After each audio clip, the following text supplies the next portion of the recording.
Do you know what, Joe? I thought that was a real shame because he was, you know, he actually gave up his email and nobody really said thank you. They didn't sort of acknowledge the fact that he had done that.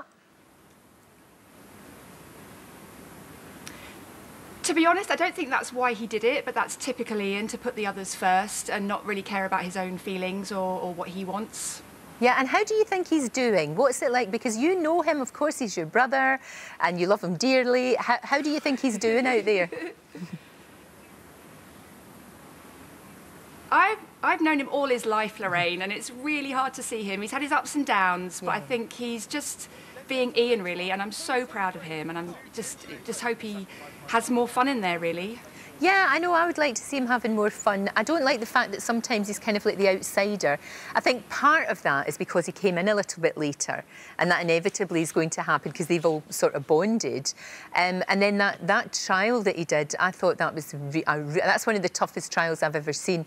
I wasn't surprised that he couldn't do it, but he's gone on to do great things in there, hasn't he?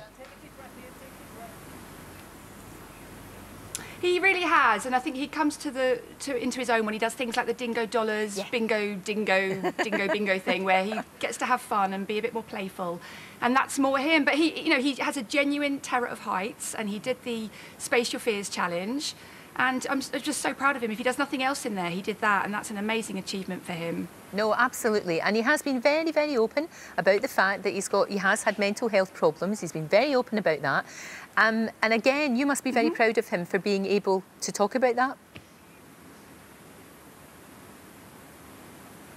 I am, and I think lots of people at home will be able to identify with that. And I read a tweet from a mum who, when he talked about having social anxiety and walking into parties and things, and the mum said on Twitter, you know, I watched the show with my, I think it was 13-year-old son, and he turned to me and said, Mum, that's how I feel sometimes. And she said, that's the most we've ever talked about it. So I think it's really healthy to talk about these things and get them out there. But also, I don't want him to be defined just by that, because there's so much more to him than just that. No, of course, but you're right. If that's actually sparked even just one little lad to talk about that, that's amazing. It really is. It's incredible.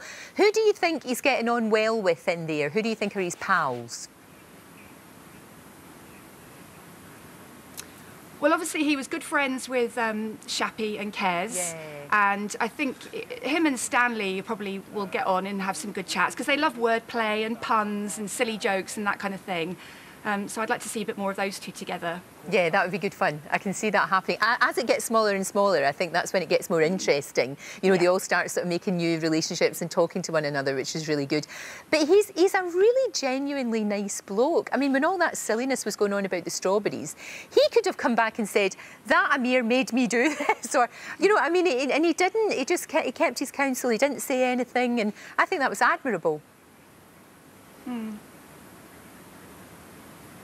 Well, one of the things Iain likes to live his life by, and that he says often, is that he would rather choose discomfort over resentment. And that means rather than carrying around a secret or a feeling that makes you feel bad, just get it out there and be honest and face up to it. And it's not something that comes easily to him. But he's done really, really well, and I'm so proud of him. I'm not surprised. I'm not surprised you're proud of him. And as you say, there's a lot more to him than that. What was the whole reason for him going in there? Was it to sort of face those fears, really? Was that part of it? I don't really know, and it's one of the conversations I think we're going to have when he comes out, because I would be fascinated to know. But he likes to commit to things, and he likes to put himself into uncomfortable situations. And even on his radio show, on Talk Radio, he likes to bend the rules and play with the format and push himself out of his comfort zone. So I think it's just that, really, just to see what would happen. Sure. Well, Joe, it's fascinating to watch. It really is. I hope he stays in there. I know he keeps saying, I want out.